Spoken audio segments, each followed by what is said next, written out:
The Force binds all things across the galaxy, connecting every living being in an invisible web of light and darkness. But what happens when something from beyond the stars arrives, something the Force cannot touch, cannot predict, cannot stop? The Empire ruled through fear. The Sith controlled through power. Neither understood that a different kind of philosophy was about to challenge everything they believed about dominance and destiny. The hyperspace anomaly appeared without warning near Lothal's orbit. Imperial scanning stations detected the tear in reality 3 seconds before. Sanctuary 2 emerged, a warship unlike anything in Republic or Separatist archives. Massive, brutal in its architecture, and radiating energy signatures that made no sense to Imperial scientists. The vessel hung in space like a dagger pointed at the heart of the galaxy, silent and observing. On the bridge of Sanctuary 2, Thanos stood before the viewport and studied this new universe with calculating eyes. The journey through the rift had been violent. The space stones. Power had spiraled beyond control during his campaign to gather the remaining Infinity Stones, tearing a hole between realities and pulling his entire fleet through before collapsing. He had expected death. Instead, he found something far more interesting, a galaxy teeming with life, ruled by military order, and completely unaware of the resource crisis that would inevitably destroy them all. My lord, Ebony Maw's voice was silk over steel as he approached. Our systems have analyzed local communications.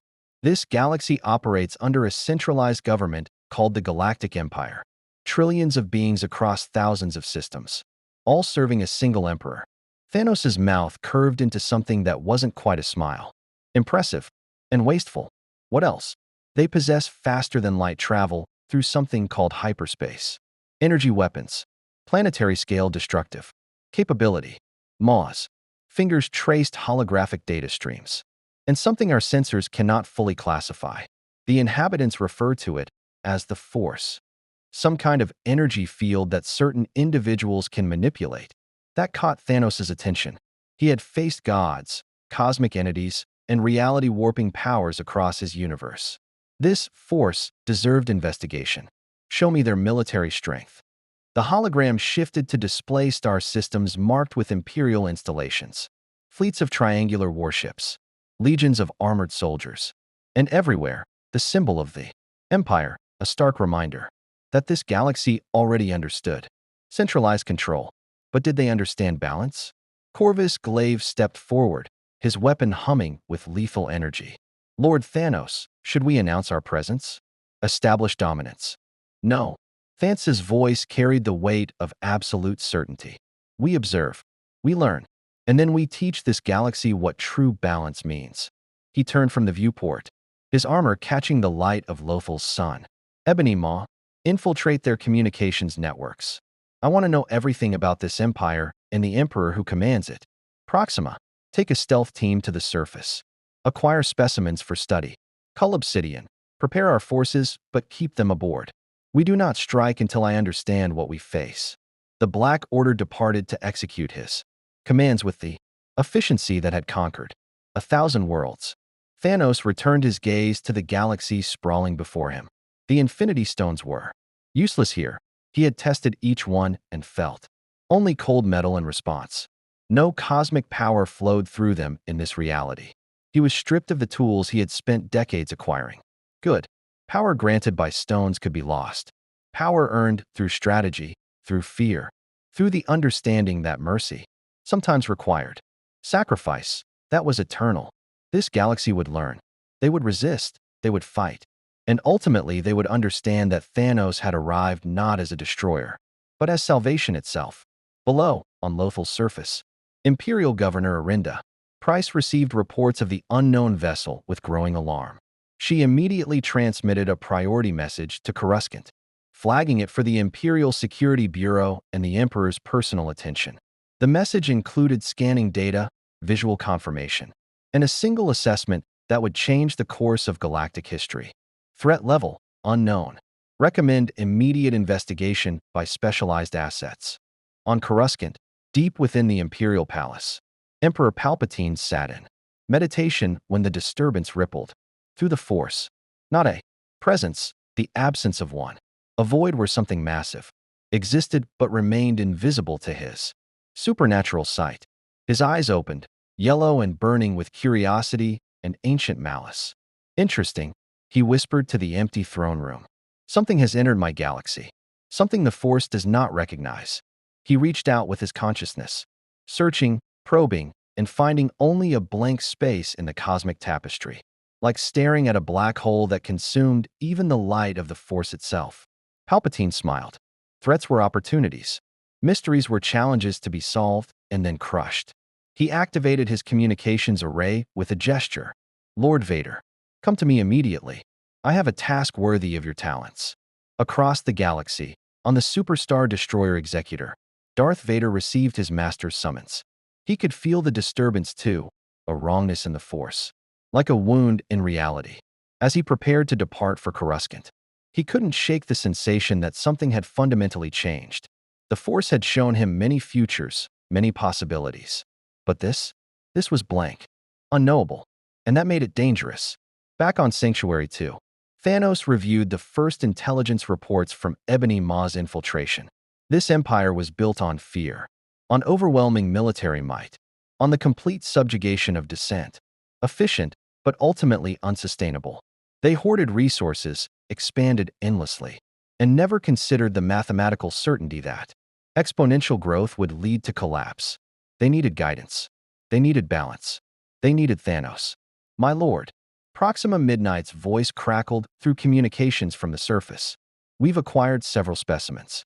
Humans, mostly. Some speak of a resistance movement called the Rebellion. This empire has enemies within.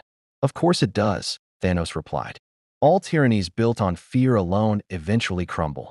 True order requires understanding. It requires sacrifice. He studied the holographic display of Imperial space. Mark the Rebellion's suspected locations. They may prove useful. If you want to see more characters, enter the Star Wars galaxy. Hit that subscribe button and drop the name of a character you'd want to see in the comments below. May the Force be with you. The chess pieces were positioned. The Empire believed itself invincible. The Rebellion fought for freedom against impossible odds. Neither understood that a third player had entered the game, one who played by rules, older and harsher than either could imagine. Thanos had no interest in ruling through fear or inspiring through hope. He offered something far more terrible and far more honest. The cold mathematics of survival. The galaxy would learn balance, one way or another. The Imperial Palace on Coruscant had witnessed countless moments of dark history, but few arrivals commanded the attention that Darth Vader's summons demanded. The Dark Lord strode through corridors lined with red-armored royal guards, his mechanical breathing the only sound in the oppressive silence. When he entered the throne room, Emperor Palpatine sat wreathed in shadows, his hooded figure radiating satisfaction and anticipation in equal measure. My old friend. Palpatine's voice dripped with false warmth. You feel it, don't you? The disturbance. Yes, my master. Vader's voice resonated through his vocabulator. A void in the Force. Something has entered Imperial space near Lothal that defies detection through conventional means. Palpatine rose from his throne, his yellow eyes gleaming. Not merely entered, Lord Vader. Invaded. A warship of unknown origin, carrying what our analysts believe to be a military force. Governor. Price transmitted scanning data before all communications from Lothal ceased. That caught Vader's attention. An entire planetary communications grid going dark was no accident. Sabotage. Perhaps. Or perhaps our mysterious visitor wished to control the flow of information. Palpatine descended the steps with surprising grace for one who appeared so ancient. I want you to take the Executor to Lothal. Assess this threat. Determine if they are potential allies, useful tools, or problems to be eliminated. The Death Star's construction cannot be compromised by external interference. Vader bowed his head. It will be done, my master. One more thing. Palpatine's smile widened. The Force is blind to this presence, but that does not mean we are helpless. Use conventional means. Observe before engaging. I have a feeling this newcomer may prove educational. As Vader departed, Palpatine returned to his meditation. The void in the Force intrigued him more than he had revealed. In his long existence, He had encountered force-immune species like the Yuuzhan in ancient texts. But this felt different. This felt deliberate, controlled, whatever, commanded that warship possessed power that existed outside the cosmic framework he had mastered, that made them either a rival or a resource. He would determine which soon enough. 3 days later, the Executor dropped out of hyperspace above Lothal with an entire battle group in formation.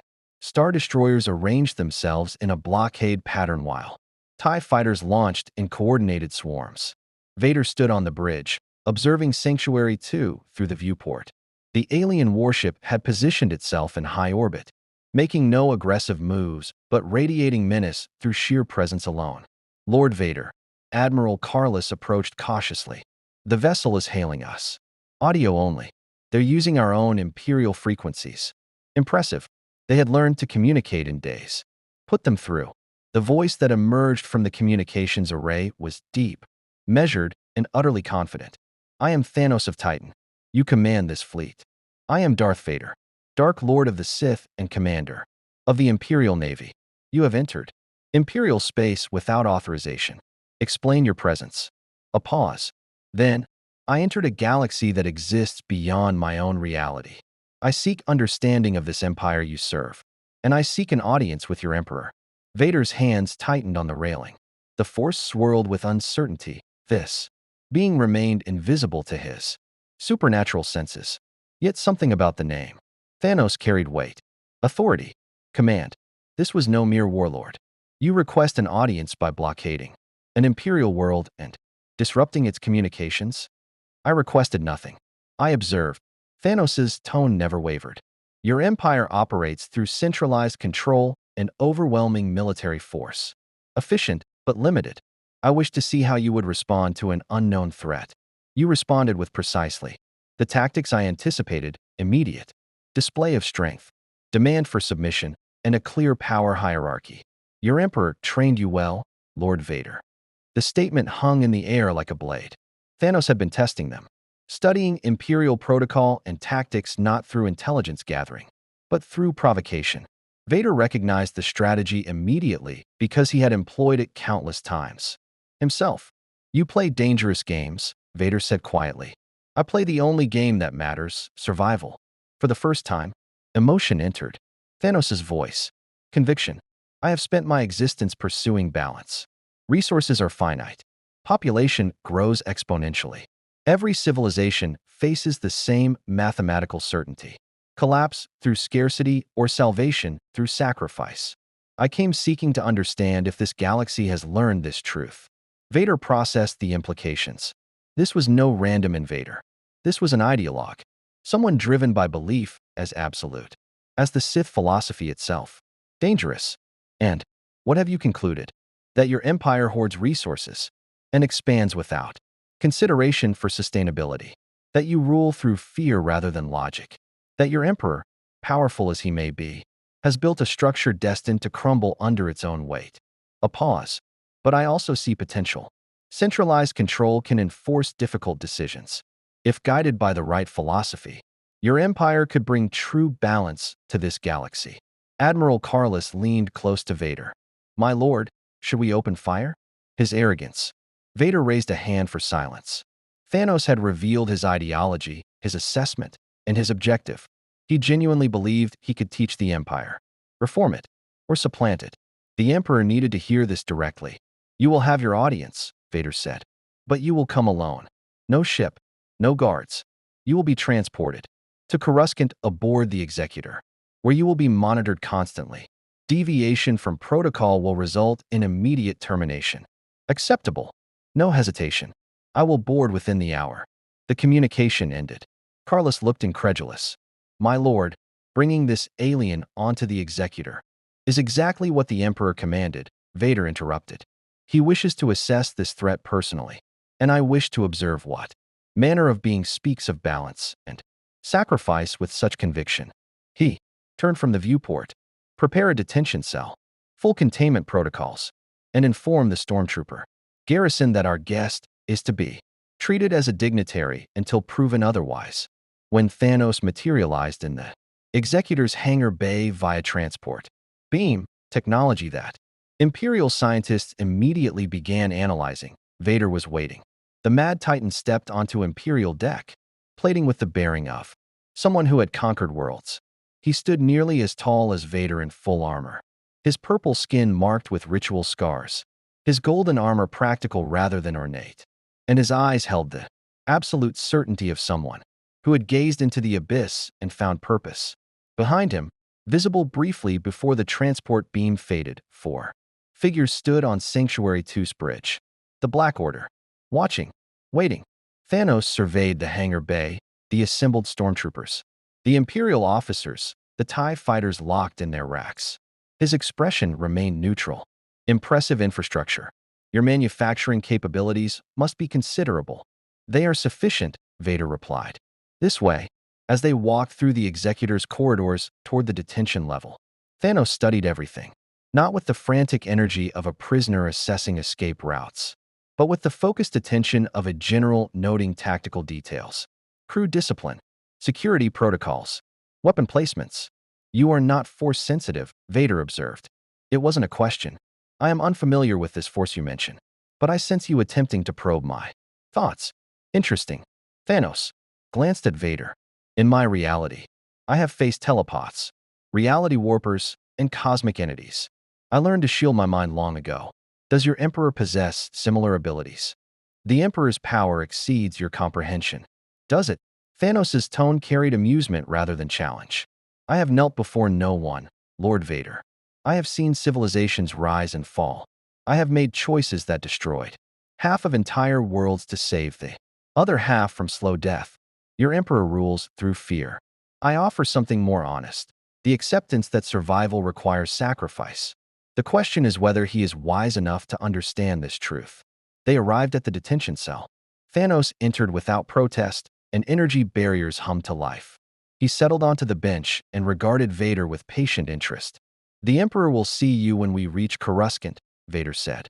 Until then, you will remain here. Of course. Thanos folded his hands. I have waited decades to achieve my goals. I can wait a few more days. But Lord Vader, when your Emperor and I speak, one of three outcomes will occur. He will accept my philosophy, and we will reshape this galaxy together. He will reject it, and we will become enemies. Or, Thanos' eyes glittered. He will attempt to control me, and he will learn why entire civilizations have fallen before my conviction. Vader said nothing. He simply turned and left, his cape billowing behind him. But as he walked, he reached out through the Force toward the detention cell and found only emptiness. Thanos remained a void, a being who existed outside the cosmic framework that governed all life.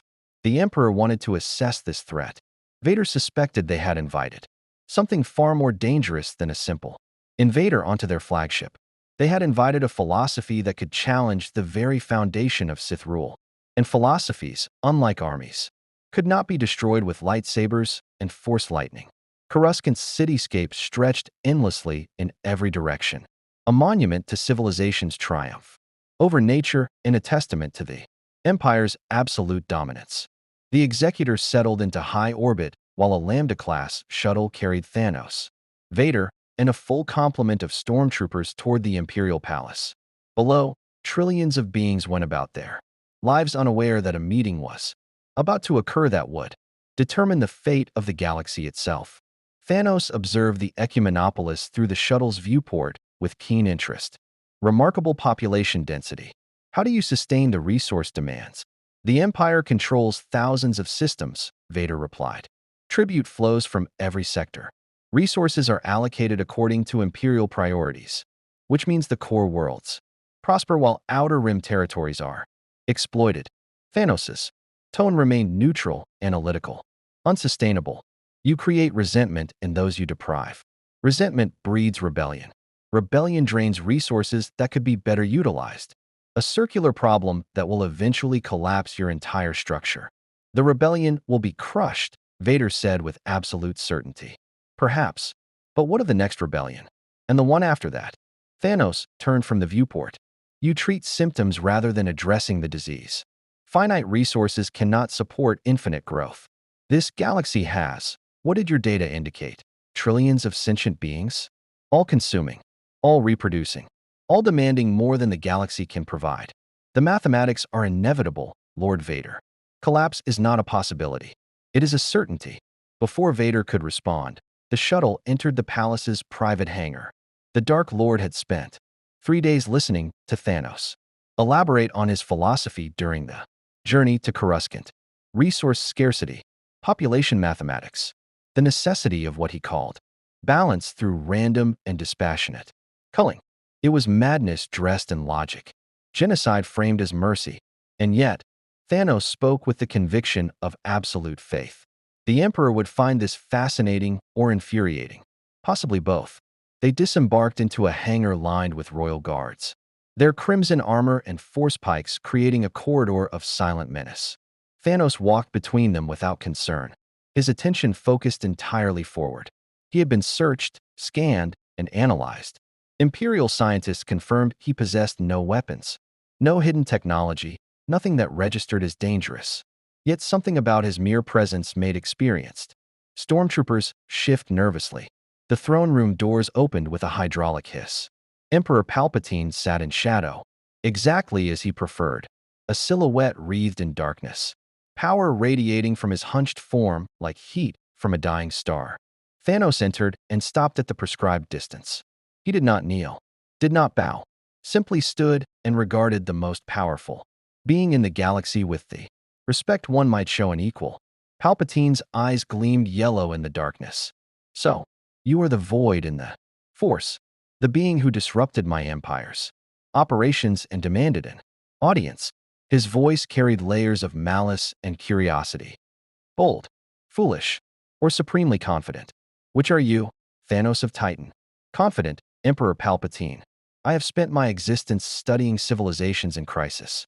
I have witnessed the patterns that lead to collapse, and I have learned that those who rule through fear alone invariably fall to those they have oppressed. Thanos's voice carried no challenge, only statement of fact. You have built an impressive structure, centralized control, military supremacy, technological advantage, but you have built it on a foundation that will crumble. Silence. The throne room temperature seemed to drop. Vader tensed, ready to ignite his lightsaber at the first sign of the Emperor's displeasure. But Palpatine only smiled, a terrible expression of amusement and malevolent interest. You presume much. You know nothing of the Force, of the power that sustains my rule, of the centuries of planning that led to this moment. And yet you stand in my throne room and speak of my empire's collapse. Palpatine leaned forward slightly. Explain.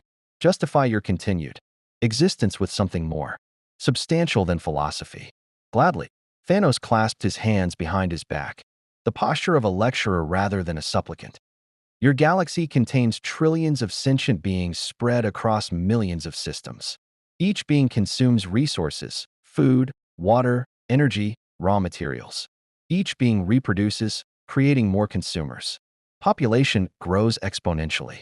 Resources do not. The mathematics are simple and brutal. You are on a trajectory toward galactic-scale famine, resource wars, and societal collapse within a matter of centuries. Perhaps sooner. Nonsense. Palpatine waved dismissively. The galaxy is vast. Resources are nearly infinite. Nearly infinite is not infinite, and vast is relative to population size. Thanos' tone sharpened. In my reality, I watched my homeworld of Titan face this exact crisis. I proposed a solution, random, dispassionate culling of half the population. They called me mad, exiled me, and within a generation, Titan died. Every last soul starved or tore each other apart fighting over scraps. I was right. They were dead. That is the cost of refusing to make difficult choices. Vader felt the Emperor's interest intensify through their Force bond. This was not some raving lunatic. This was a being shaped by genuine tragedy, driven by conviction born from witnessing apocalypse. Dangerous precisely because he believed every word. And you propose what? Palpatine asked softly. That I allow you to exterminate half my subjects. I propose that we implement systematic balance, not through the cruelty of starvation or the chaos of war, but through controlled population management, random selection across all worlds, all species, all social classes. No exceptions. The survivors inherit a galaxy with sufficient resources to thrive. Within 1 generation, you eliminate scarcity. Within 2, you create sustainable civilization. The price is terrible. The alternative is extinction. Genocide. Vader's voice cut through the air like a blade. You advocate mass murder and call it mercy. Thanos turned to face him. I advocate survival through sacrifice. Your Jedi Order would call it the needs of the many outweighing the needs of the few. Your Sith philosophy embraces strength through suffering. I simply acknowledge reality, that sometimes mercy requires a blade rather than empty comfort. He looked back at Palpatine. You rule through fear already. You have destroyed entire planets to maintain order. The difference is that I would make those deaths purposeful, meaningful, part of a solution rather than a demonstration. Palpatine rose from his throne with surprising grace. He descended the steps slowly, his robes trailing behind him, until he stood mere meters from Thanos. The Mad Titan met his gaze without flinching, two ideologies incarnate facing each other in the heart of imperial power. You are either brilliantly insane or insanely brilliant, Palpatine said. You come from beyond reality itself. You possess no connection to the Force. You command a warship and soldiers loyal enough to follow you across dimensions. And you believe, truly, believe, that you can convince me to enact your vision of balance. I do. Want. The question cracked like a whip. Why would I share power with you? Why would I alter an empire that already bends to my will? What could you possibly offer that I do not already possess? Thanos' expression remained calm. Immortality. The word hung in the air. Vader's breathing seemed to pause. Palpatine's eyes narrowed to slits. Your empire ends when you die. Thanos continued. Your apprentice will attempt to supplant you. It is the nature of the Sith. According to the information I've gathered, your Grand Admiral will vie for power. Your governors will carve out kingdoms. Everything you've built will fragment within a decade of your death. But if you implement balance, if you create a sustainable galaxy, your legacy becomes eternal.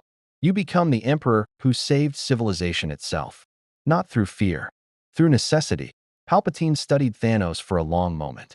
Then he began to laugh, a terrible sound that echoed through the throne room like the death rattle of hope itself. Magnificent. You offer me nothing I cannot take myself while presuming to teach me about power and legacy. The laughter ceased abruptly. But you have entertained me, Thanos of Titan, and you possess knowledge of technology and tactics from beyond this reality. So I will make you an offer instead. Serve the Empire. Place your resources at my disposal. Help me crush the rebellion and perfect my control. Do this, and I will consider your philosophy. Reject this, and I will demonstrate why beings across this galaxy kneel before me. Thanos' expression hardened. I kneel before no one. I have not come to serve your empire, Emperor. I came to determine if you possess the wisdom to accept the inevitable. You have answered that question. Force lightning erupted from Palpatine's fingertips, blinding blue-white energy that would reduce a normal being to ash in seconds. It struck Thanos full in the chest, arcing across his golden armor. And for a moment the throne room blazed with terrible light. Thanos staggered. Smoke rose from his armor. His jaw clenched in pain. But he did not fall, did not scream. He straightened slowly, his eyes locked on Palpatine, and took one deliberate step forward. Impressive, Thanos growled through gritted teeth. But I have endured the Power Stone's touch. I have felt cosmic energy tear through my body. Your lightning is agony, but it is survivable. Palpatine unleashed another torrent of Force lightning, more powerful than before. Thanos raised his arms, shielding his face, and advanced another step. Then another. The smell of burning flesh filled the throne room.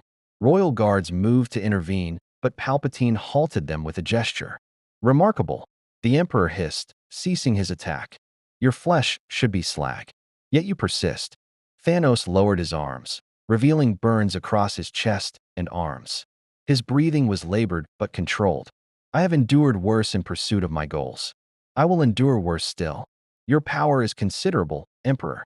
But power alone is not wisdom. And without wisdom, your empire is already dying. Lord Vader, Palpatine said quietly, escort our guest to the detention level. Maximum security. He requires time to reconsider his position. Vader ignited his lightsaber, the crimson blade humming to life. Come, or be dragged. Thanos met Vader's gaze for a long moment. Then he nodded slowly. I will go. But understand this, Lord Vader. This meeting was not a defeat. It was a beginning. Your Emperor revealed his true nature today. He values only his own power. When the time comes to choose between his rule and galactic survival, he will choose himself. Remember that. As Vader escorted Thanos from the throne room, Palpatine returned to his throne deep in thought. The being was dangerous, not because of his strength, that could be countered, but because his philosophy had the terrible weight of logic behind it. Resource scarcity, population mathematics, inevitable collapse. All things Palpatine had considered and dismissed as problems for future generations. But what if Thanos was right? What if the galaxy faced extinction? Palpatine smiled in the darkness. If that was true, he would simply ensure he lived forever. Let the galaxy burn after his reign. Immortality through the dark side would serve him far better than Thanos' sterile balance. Still, the Mad Titan possessed useful knowledge, technology from another reality, tactics tested across countless worlds. He would break Thanos eventually, bend that conviction into servitude. And if he could not, then he would destroy him and take everything he knew anyway. The detention level of the Imperial Palace was designed to hold force-sensitive prisoners, political dissidents, and captured rebel operatives. It had never been designed to contain something like Thanos. Triple-layered energy barriers hummed around his cell while armed guards maintained constant vigil outside. Surveillance systems recorded every movement, every breath. And deep within the complex, Imperial interrogators prepared their most advanced techniques. Thanos sat in meditative stillness, his burns slowly healing through sheer physiological resilience. He had anticipated Palpatine's response. Tyrants rarely accepted challenges to their authority with grace. The Emperor's Force lightning had been instructive. This force granted devastating power to those who could wield it, but it had limitations. Raw physical durability could withstand it. And more importantly, it required line of sight and proximity. Useful information. The cell door cycled open and Darth Vader entered alone. The energy barriers remained active, but the Dark Lord stood just outside them, his presence filling the small space with menace. The Emperor wishes to know about your ship, Vader said without preamble. Its weapons, its defenses, the technology that allows you to travel between realities. Of course he does. Thanos opened his eyes. And if I refuse, you will be persuaded. Torture, then. How predictable. Thanos rose to his full height. I have been broken and remade. Lord Vader, I have endured agony that would shatter lesser minds. Your interrogators will fail. But you know this already, don't you? You did not come here to threaten. You came to understand. Vader was silent for a moment. Then, your philosophy, this balance you speak of, you truly believe random death is preferable to natural collapse. I believe in mathematics, in inevitability, in the courage to make choices that others call monstrous because they lack the will to do what must be done. Thanos approached the barrier, stopping just short of the crackling energy. Tell me, Lord Vader, when you helped your Emperor purge the Jedi Order, did you believe it was necessary? Or did you simply follow orders? The temperature in the cell seemed to drop. Vader's breathing became more pronounced through his vocabulator. The Jedi had grown corrupt, arrogant. They attempted to overthrow the rightful government. Their destruction was justice. Was it?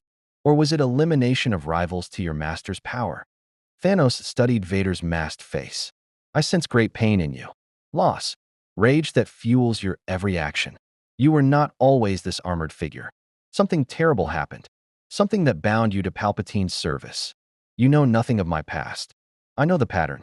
Tragedy leads to rage. Rage leads to desperate bargains. And desperate bargains lead to servitude. Thanos' voice softened slightly. I do not judge you, Lord Vader. I have made my own terrible choices. Destroyed worlds I wished to save. Sacrificed billions so that other billions might live. The difference between us is that I chose my path. You had yours chosen for you. Vader's hand moved to his lightsaber hilt. Careful, Titan. Your words approach treason. Truth often does. Thanos turned away from the barrier. Your Emperor will not break me through torture. He cannot kill me without losing the knowledge I possess. So he will attempt another strategy. He will attack what I value. My ship. My followers. The Black Order who followed me across dimensions. He glanced back at Vader. Tell Palpatine that if he harms them, I will tear this palace apart stone by stone. My conviction does not require the Infinity Stones. It requires only will. Vader studied the Mad Titan for a long moment. Then he departed without another word, leaving Thanos alone with his thoughts and his burns. The Dark Lord found Emperor Palpatine in his private meditation chamber, surrounded by Sith artifacts and ancient holocrons. The Emperor's eyes glowed in the darkness as Vader entered. He will not break, Vader reported. Conventional interrogation will be ineffective. I suspected as much. Palpatine's voice carried amusement rather than frustration. But we have other options. His ship remains in orbit above Lothal. His followers wait aboard it. Lord Vader, take the Executor and a full fleet. Engage Sanctuary 2. Demonstrate that his army is powerless against Imperial might. When he watches everything he values burn, his conviction will waver. And if he remains defiant, then we destroy his ship, execute his followers, and extract what knowledge we can from his corpse. Palpatine's smile widened. But I suspect he will negotiate once he understands the price of resistance. Tyrants like him value their forces. It is how they measure their own worth. Vader bowed and departed, but doubt gnawed at him. Thanos had not reacted like other prisoners. No fear, no desperation, only patience, as if he had anticipated every move and prepared accordingly. That worried Vader far more than rage would have. 3 days later, the Executor dropped out of hyperspace above Lothal with 6 Star Destroyers in support. Sanctuary 2 hung in orbit exactly where it had been left, silent and waiting. Vader stood on the bridge and opened a communication channel. Sanctuary 2, you are ordered to power down your weapons and prepare to be boarded. Resistance will result in your destruction. The response came immediately. Ebony Maw's voice carried aristocratic disdain. Lord Vader, how predictable. You cannot break our master through direct means. So you attack those who serve him. A tactic beneath someone of your reputation. You have 30 seconds to comply. We decline. Maw's tone remained infuriatingly calm. But allow me to extend an offer. Release Lord Thanos unharmed, and we will depart this galaxy peacefully. Refuse, and you will learn why we conquered entire civilizations in our reality. Vader made a gesture. The Star Destroyers opened fire. Turbo-laser batteries unleashed torrents of emerald energy. Ion cannons crackled with disabling charges. Concussion missiles streaked towards Sanctuary 2 in coordinated volleys. Enough firepower to reduce a small moon to debris. Sanctuary 2's shields absorbed the initial barrage with barely a flicker. Then the alien warship returned fire. Energy beams unlike anything in Imperial. Databases lanced out, purple-white. Lances that punched through Star Destroyer shields and carved molten channels. Through Durasteel armor. One Star Destroyer's bridge exploded in a cascade of fire and venting atmosphere. Another listed to port as its primary reactor went critical. Evasive maneuvers.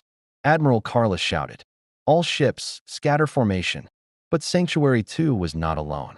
Smaller craft had deployed from its hangar bays, sleek, organic-looking fighters that moved with impossible agility. They swarmed through the Imperial formation like predators, their weapons cutting through TIE fighters with contemptuous ease. On Sanctuary 2's bridge, Proxima Midnight coordinated the defense with cold efficiency. Corvus, take your wing and target their command ship's engines. Cull, focus fire on the vessels attempting to flank us. Ebony Maw, maintain shields and prepare the gravitational weapons. With pleasure, Maw's fingers danced across holographic controls. Sanctuary 2's primary weapon, a gravitational beam that could collapse matter at the molecular level, began charging. Vader watched 2 more Star Destroyers sustain critical damage. The Executor shuddered as enemy fire struck its shields. This was not the easy victory Palpatine had anticipated. Sanctuary 2 was a dreadnought-class vessel built to conquer worlds. The Black Order were not mere soldiers, but elite warriors who had perfected their craft. Across countless campaigns, Admiral, concentrate all fire on their primary weapon array, Vader commanded. My lord, if we commit everything. Now, the Executor and its remaining escorts focused their combined firepower on Sanctuary 2's forward section.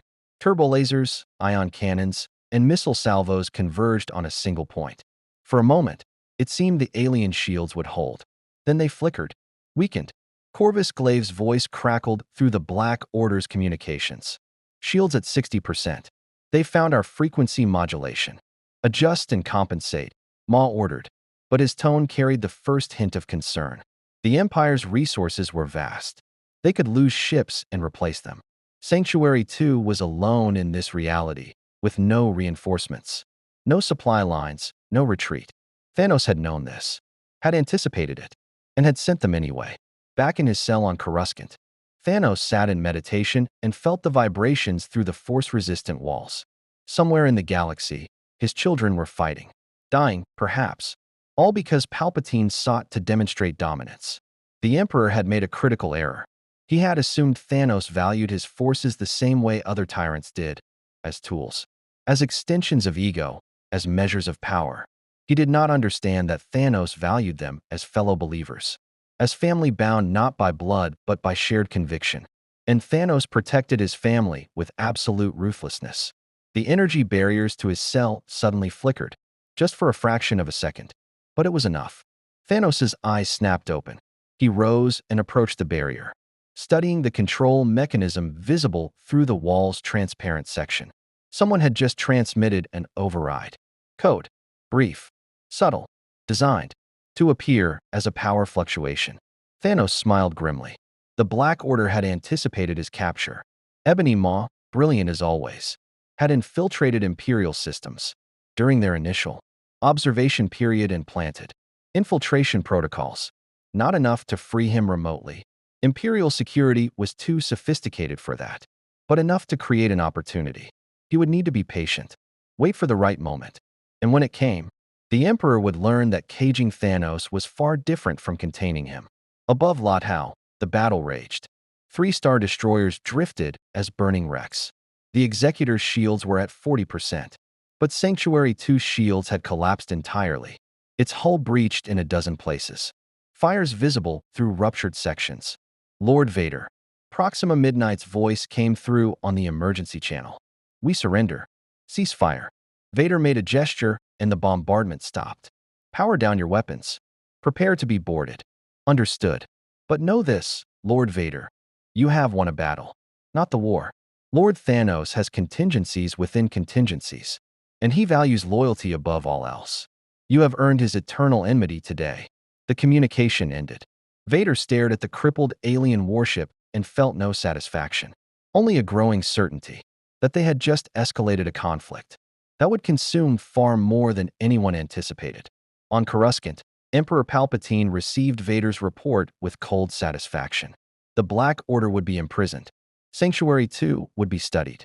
And Thanos would watch as everything he built crumbled. But in his cell, Thanos meditated on the future and saw paths diverging. Some led to his victory, some to his death. All required sacrifice. He had come to this galaxy seeking balance. Instead, he had found another civilization racing toward collapse, ruled by a tyrant who valued power over survival. Very well. If Palpatine would not accept wisdom, Thanos would teach through demonstration. He would show this galaxy what happened when you refuse to make the difficult choices. He would show them the mercy of inevitability. The Imperial detention level had become a fortress within a fortress. Thanos remained in his cell. The Black Order occupied 4 adjacent cells with specialized containment measures, and an entire battalion of stormtroopers maintained watch. Sanctuary 2 sat in a classified Imperial shipyard, its systems stripped apart by teams of scientists desperate to unlock its secrets. To any observer, the Emperor had won decisively. Emperor Palpatine believed this as well. He stood before Thanos' cell 3 weeks after the battle above Lothal, his yellow eyes gleaming with malicious triumph. Your forces are broken. Your ship is mine. And you remain here, powerless. Palpatine's voice dripped with satisfaction. I offered you servitude. You chose defiance. Now you have nothing. Thanos regarded the Emperor with the same calm patience he had maintained since his capture. I have what I have always had, conviction. And time. Time. Palpatine laughed. You have no time. I have decided your fate. You and your followers will be executed publicly. A demonstration to the galaxy. that even beings from beyond reality cannot defy the Empire. Your deaths will be broadcast across every system. Your philosophy of balance will die with you. Will it? Thanos rose to his feet slowly. Tell me, Emperor, have your scientists analyzed the data from Sanctuary 2? Have they reviewed the historical records Ebony Maw ensured they would find? Palpatine's amusement faltered slightly. What records? The complete history of civilizations that faced resource collapse. 14,000 worlds across my reality, each one documented in excruciating detail. Population growth curves, resource depletion rates, societal breakdown patterns, and the timeline from first warning signs to complete extinction. Thanos, approach the barrier. Your scientists are reviewing them now. Some are already beginning to understand the mathematical certainty I have been describing. The question is whether they will have the courage to tell you the truth. The Emperor's expression hardened. You lie? Attempting to buy time with phantom threats. Do I? Ask your chief scientist, Director Krennic's successor, how many reports he has filed in the past week about resource projection models. Ask your economic advisors why they have been conducting emergency sessions about long-term sustainability. I did not need to convince you, Emperor Palpatine. I simply needed to plant the seed of doubt in those who understand mathematics better than you. Understand power. Before Palpatine could respond, an Imperial officer approached with a datapad, his expression grave. My Lord Emperor, there is an urgent communication from Admiral Thrawn. He requests immediate audience regarding strategic projections. Palpatine snatched the datapad and read the brief message. His jaw tightened. Thrawn, one of his most brilliant tactical minds, had reviewed the alien data and reached concerning conclusions, not about immediate threats, but about long-term Imperial sustainability, given current population, growth and resource allocation patterns. This changes nothing, Palpatine hissed. Even if your projections are accurate, which I do not concede, I will not enact genocide to address problems centuries away. Then you condemn your galaxy to the same fate as Titan. Slow collapse, resource wars, trillions dying in agony, instead of billions dying quickly and painlessly. Thanos's voice carried no anger, only resignation. I gave you the opportunity to be remembered as the Emperor who saved civilization. You chose to be remembered as the tyrant who let it burn. Palpatine raised his hand, force lightning crackling at his fingertips. But before he could unleash it, alarms blared throughout the detention level. Emergency lights flashed red. And from somewhere deep in the palace, a massive explosion rocked the foundation. The power flickered. The energy barriers around Thanos' cell died for 3 seconds. It was enough. Thanos moved with speed that belied his massive frame. He crashed through the deactivating barrier and seized the Imperial officer's sidearm. In one fluid motion, before the stormtroopers could react, he fired 3 shots, precise, controlled, targeting the control panels for the Black Order's cells. More barriers failed. Ebony Maw, Proxima Midnight, Corvus Glaive, and Cull Obsidian burst from their containment. The Black Order reunited with their master in a symphony of violence. Corvus's glaive materialized from subspace storage, a backup hidden within his own physiology that Imperial scans had missed. Proxima's spear reformed from molecular components dispersed throughout her body. Cull Obsidian's chain hammer manifested from his cybernetic implants. Ebony Maw's telekinesis seized every loose object in the corridor and hurled them at the stormtroopers. With lethal precision, Emperor Palpatine unleashed a torrent of force lightning. But Cull Obsidian threw himself in front of Thanos, his massive frame absorbing the energy. He roared in agony but held position, giving his master time to move. Go, Cull bellowed. I will hold him.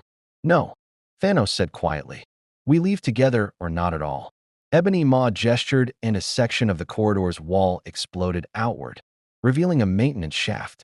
My lord, the diversion I planted in the palace power grid has given us a window, but it is closing rapidly. We must move. Thanos looked at Palpatine across the chaos. This is not over, Emperor. I came seeking alliance. You responded with chains. Very well. I will show you what happens when you cage the tide itself. More stormtroopers poured into the corridor. Proxima and Corvus met them with brutal efficiency, their weapons singing through white armor like wind through leaves. The Black Order had trained together for decades. their coordination perfect, their purpose singular: protect Thanos at all costs. They fought their way through 3 levels of the Imperial Palace, leaving devastation in their wake. Royal guards fell to Corvus's glaive. Stormtrooper squads were crushed by Maw's telekinesis. And Thanos, wounded from Palpatine's lightning, fought with the desperate strength of someone who had endured too much to fail now. They reached the palace hangar where a stolen Imperial shuttle waited, another contingency Maw had arranged. As they boarded, Darth Vader arrived with a full company of soldiers. "You will not escape," Vader declared, his lightsaber ignited. Thanos turned at the shuttle's entrance. Behind him, the Black Order took defensive positions. "Lord Vader, I told you once that I kneel before no one. I also told you that your Emperor values only his own power. You have watched him for weeks now. Watched him ignore evidence. Watched him choose ego over reason. When the galaxy begins to collapse, and it will, remember this moment. Remember that you had a choice." Vader raised his lightsaber, but hesitated. Something in Thanos' words resonated with doubts he had buried deep. Memories of Padme's death, of promises made and broken, of the Empire's cruelty dressed as order. That moment of hesitation was enough. The shuttle's engines roared to life. Maw's telekinesis sealed the boarding ramp and the vessel shot through the hangar's magnetic field into Coruscant's atmosphere. "Pursue them," Vader commanded, but he knew it was futile. Thanos had planned this escape meticulously. By the time Imperial fighters scrambled, the shuttle would be beyond intercept range. In the shuttle's cramped cockpit, Proxima piloted them toward orbit while Thanos tended to Cull Obsidian's severe burns. The massive warrior had absorbed enough force lightning to kill 3 men. But he endured. "My lord," Ebony Maw said quietly, "Sanctuary 2 is in an Imperial shipyard. We cannot reclaim it. Then we do not reclaim it." Thanos' voice was hard. "We destroy it. I will not allow Imperial scientists to reverse engineer technology from my reality. Activate the failsafe." Maw's fingers danced across a control panel. Deep within the captured warship, dormant systems awakened. Sanctuary 2's power core began an irreversible overload sequence, a failsafe. Maw had installed precisely for this scenario. The shipyard exploded in a bloom of purple-white energy that consumed 3 Star Destroyers under construction and killed 15,000 Imperial personnel instantly. The loss of resources and expertise was catastrophic. On Coruscant, Palpatine felt the disturbance through the Force and screamed in rage. Thanos had not merely escaped. He had dealt a crippling blow to Imperial shipbuilding capacity and demonstrated that the Empire was not invincible. The shuttle broke atmosphere and jumped to hyperspace before Imperial forces could establish a blockade. Thanos sat in the cargo hold, his body battered, his resources depleted, but his conviction unshaken. "Where do we go, my lord?" Proxima asked. Thanos considered the question. He had lost his ship, lost the element of surprise, lost any hope of alliance with the Empire. But he had gained something more valuable: proof that the galaxy's power structure could be challenged. And more importantly, he had planted doubt in the minds of Imperial scientists and strategists. "We go to the Outer Rim," Thanos said finally. "To the worlds the Empire has abandoned and exploited. We gather resources, build a new base, and we demonstrate what balance truly means." "My lord," Corvus said carefully, "if we enact your plan in this galaxy, we will make enemies of everyone. Empire, rebellion, every faction will unite against us." "I know." Thanos met his lieutenant's gaze. "But they will unite too late. By the time they understand what I am doing, the balance will already be inevitable. They will have a choice: accept survival or choose extinction. And this time, I will not ask permission." Ebony Maw's expression flickered with concern. "This will require a power source capable of affecting an entire galaxy. Without the Infinity Stones, there are other sources." Thanos had spent his captivity analyzing Imperial data about the Force, about Kyber crystals, about the ancient superweapons that had been built and destroyed. Throughout galactic history, the Empire builds a Death Star, a battle station capable of destroying planets. They understand the concentration of power. We will find something similar, or we will build it ourselves. The shuttle continued through hyperspace, carrying Thanos and the Black Order toward an uncertain future. Behind them, the Empire mobilized for war. Ahead, in the shadows of the Outer Rim, Opportunities waited for someone ruthless enough to seize them. Emperor Palpatine stood in his throne room, surrounded by advisors reporting the catastrophic damage from Sanctuary 2's destruction. But his mind was elsewhere. Thanos had escaped. More concerning, the alien's philosophical arguments had begun infecting his own scientists and strategists. Reports were multiplying about resource concerns, sustainability questions, long-term projections. Lord Vader, Palpatine said quietly, find him. Hunt him across every system if necessary. Thanos of Titan must die before his madness spreads further. Vader bowed. It will be done, my master. But as the Dark Lord departed, both he and Palpatine understood the same truth. Thanos was no longer a mere invader to be crushed. He had become an idea, a philosophy, a question that could not be answered with force lightning or military might. Can a civilization survive infinite growth on finite resources? And if the answer was no, what price was too high to pay for survival? In the depths of hyperspace, Thanos meditated on these same questions. He had tried diplomacy, tried reason, tried alliance. The Emperor had rejected all of it in favor of ego and immediate power. Very well. If this galaxy would not accept balance willingly, he would impose it by force, planet by planet, system by system, until the mathematics aligned and civilization could survive. They would call him mad, call him monster, call him worse than any Sith Lord in history. But when the survivors looked upon a galaxy with enough resources to thrive, when children were born into abundance instead of scarcity, when wars over food and water became ancient history, then they would understand. Thanos was not a destroyer. He was salvation wearing a terrible face. And the galaxy would learn this truth, one way or another. The galaxy would never forget the Titan who fell from beyond the stars. In the months following Thanos' escape, the Empire launched the largest manhunt in its history. Darth Vader personally led fleets through the Outer Rim, investigating every report, every rumor, every whisper of the Mad Titan's presence. But Thanos had learned from his mistakes. He no longer sought grand alliances or philosophical debates with tyrants. Instead, he moved like a shadow through forgotten systems, building his strength in silence. On the exploited worlds the Empire had bled dry, Thanos found fertile ground for his message.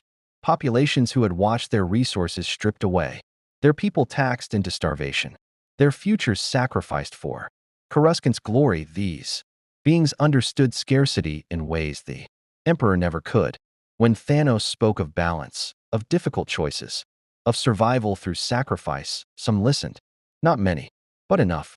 The Black Order worked tirelessly, establishing hidden bases on dead worlds and forgotten moons.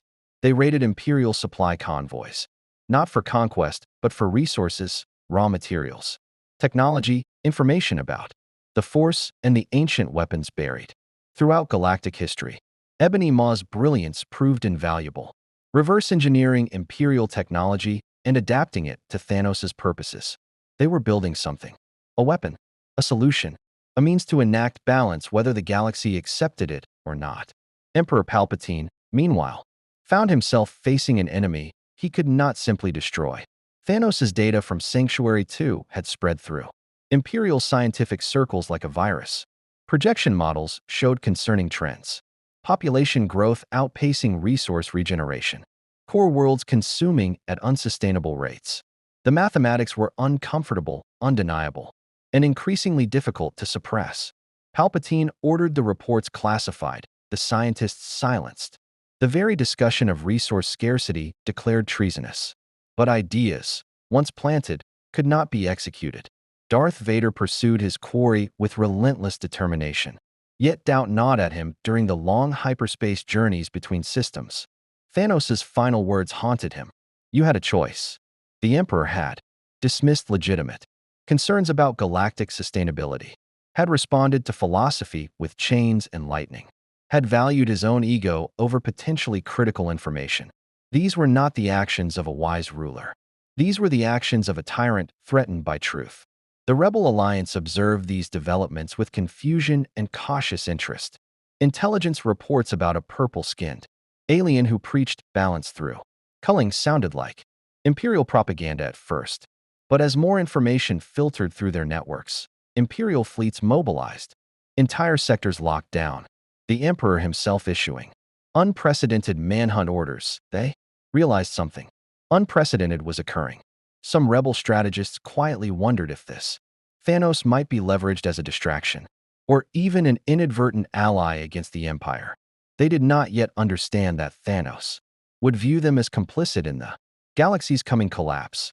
Rebels and Empire alike, all factions consuming resources, breeding conflict, accelerating the inevitable crisis. He would spare neither in his final calculus.